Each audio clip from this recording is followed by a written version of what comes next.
आज हमारे साथ है दादा शंकर जी। शंकर दादा जी वरिष्ठ साहित्यकार हैं और एक अच्छे कवि, लेखक और गीतकार हैं। साथ ही साथ पत्रकारिता से भी जुड़े हुए हैं और एक लंबे अरसे से जो है इन क्षेत्रों में कार्य कर रहे हैं। और आज हम इनसे बातचीत करेंगे ताकि अ, ये कौन कौन से क्षेत्रों में अपना योगदान दे रहे हैं और किस प्रकार से विधा में रचनाएं करते हैं, उन पर आज बातचीत होगी। आदरणीय शंकर दादा जी, आपको नमस्कार, जय नमस्कार, जय जोहार। ये मैं ये पूछ रहा था कि जैसे साहित्य रचना की शुरुआत आपसे किस प्रकार से हुई?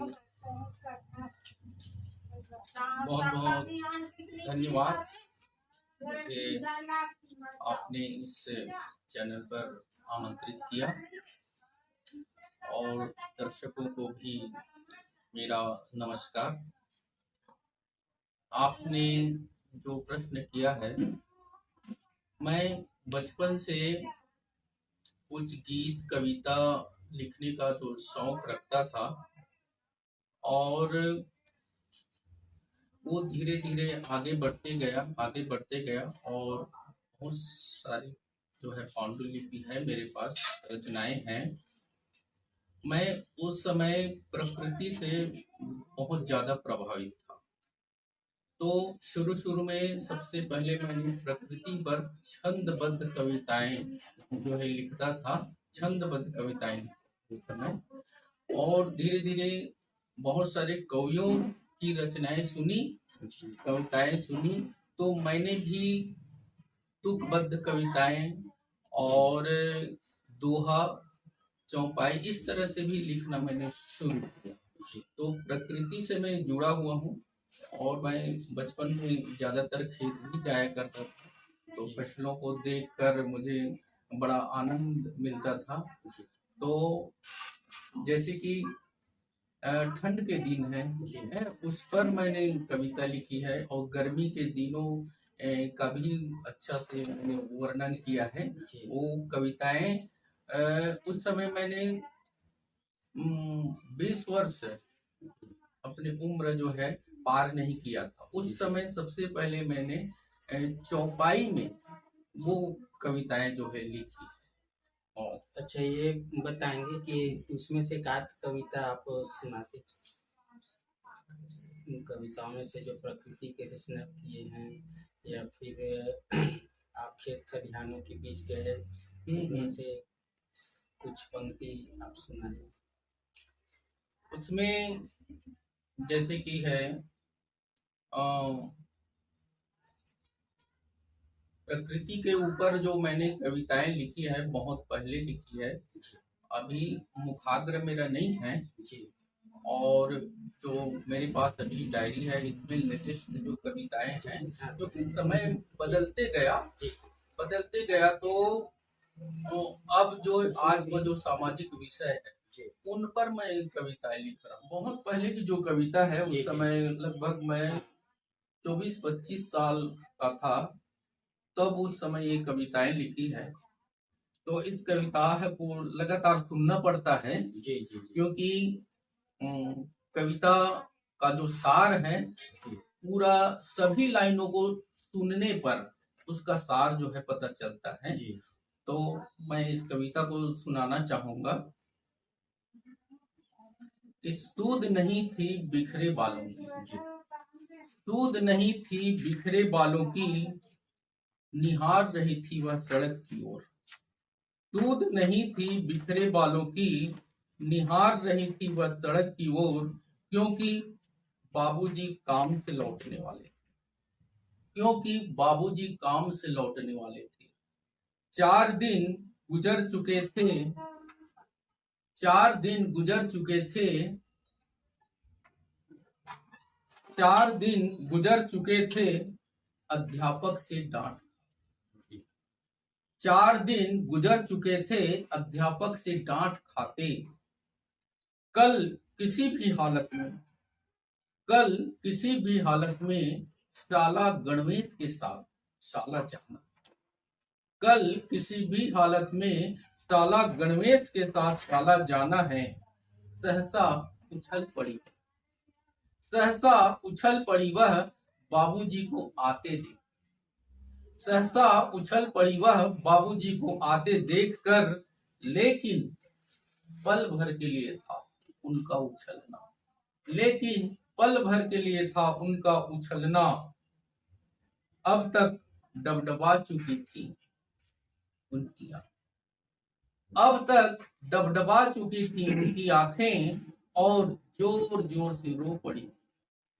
अब तक डबडबा चुकी थी उनकी आंखें और जोर जोर से रो पड़ी थी वह, क्योंकि बाबूजी खाली हाथ लौटे। क्योंकि बाबूजी खाली हाथ लौटे। क्योंकि बाबूजी खाली हाथ लौटे। क्योंकि बाबूजी खाली हाथ लौटे। वास्तव में सही में जो हमारे आसपास की परिवेश है और जो जमीनी स्थिति को देख करके जो लिखते हैं, तो उस प्रकार की आपकी रचनाएं हैं, बड़े ही मार्मिक रचनाएं हैं। तो आप एक साहित्यकार हैं, पेशे से पत्रकार हैं, गीतकार हैं, कवि हैं। तो आप जो है साहित्य को किस नजरिए से आप देखते हैं? किस नजरिए में साहित्य क्या है? इससे साहित्य को समाज का दर्पण भी कहा गया है। तो इसका चरितार्थ करना उसका कर्तव्य बनता है कवियों का। और जब तक कोई कवि, लेखक, रचनाकार सामाजिक सरोकार नहीं रखेंगे, सामाजिक सरोकार नहीं रखेंगे, तब तक उनकी रचना, उनकी कविताओं का कोई अर्थ, कोई मतलब जो है नहीं निकलता। इसलिए साहित्य जो है समाज से जो है जुड़ा होना चाहिए, देश से जुड़ा हुआ होना चाहिए, धरती से जुड़ा, वही जो है साहित्य। समाज से तात्पर्य है पूरे मानव, पूरे मानव जाति की बात है। और मानव में किसी भी प्रकार का कोई भेद नहीं। तो साहित्य का वही काम है, समाज में जो बुराइयां जो है, अभी आप जो है अपने आप जो है बुराइयां हैं। और आजकल ऐसा हो रहा है कि कुछ समाज में वर्चस्व रखने वाले ऐसे लोग हैं, वो जानबूझकर समाज में बुराइयों को जो है झेल। तो इसके खिलाफ साहित्यकार जो मानवतावादी है, इनका कर्तव्य बनता है कोई उन पर कटाक्ष करें अपने साहित्य के माध्यम से, अपनी रचनाओं के माध्यम से समाज को जागरूक करें। जब तक हम अपने इतिहास को नहीं पढ़ेंगे, अपने समाज के इतिहास को नहीं जानेंगे, तब तक हम अपने भविष्य को जो है गढ़ नहीं सकते।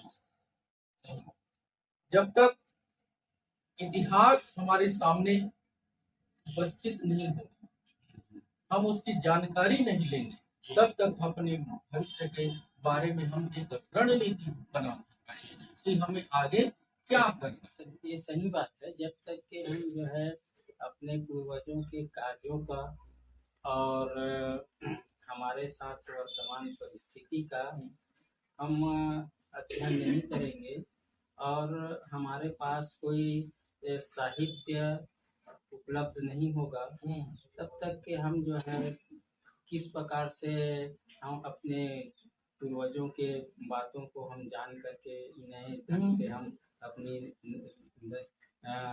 भविष्य को बढ़ने की नीति बना सकते हैं। हम जो भारतीय जो मूल निवासी समाज है, वो वास्तव में वैज्ञानिक समाज है। उनके पास बहुत सारे जो कुटीर उद्योग, व्यवसाय, सारी चीजें थी उनके पास में। लेकिन आज वही समाज जो है दर दर जो है अपनी रोजगार के लिए जो है भटक रहा है। तो मैं चाहूंगा कि इस पर कि वो कहाँ चला गया, किसके पास है, हैं? इस पर मैंने एक कविता लिखी है जी, उसको सुना रहा हूँ। जी, स्वागत। आज न तेल रहा, आज न तेल रहा न घानी रही, आज न तेल रहा न घानी रही, और न ही कोल्हू का बैल। आज न तेल रहा न घानी रही, और न ही कोल्हू का बैल। अब हमें वापस चाहिए हमारे तेल घानी का तेल। अब हमें वापस चाहिए हमारे तेल घानी का तेल।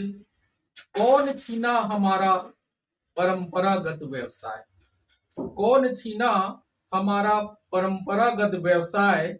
हमारे पास नहीं रहा ये जीवन का सहाय, हमारे पास नहीं रहा ये जीवन का सहाय। अब लगता है अजूबा, अब लगता है अजूबा।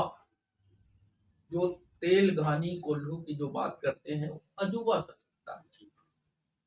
अब लगता है अजूबा हमारी ही नई पीढ़ी, हमारी ही नई पीढ़ी को।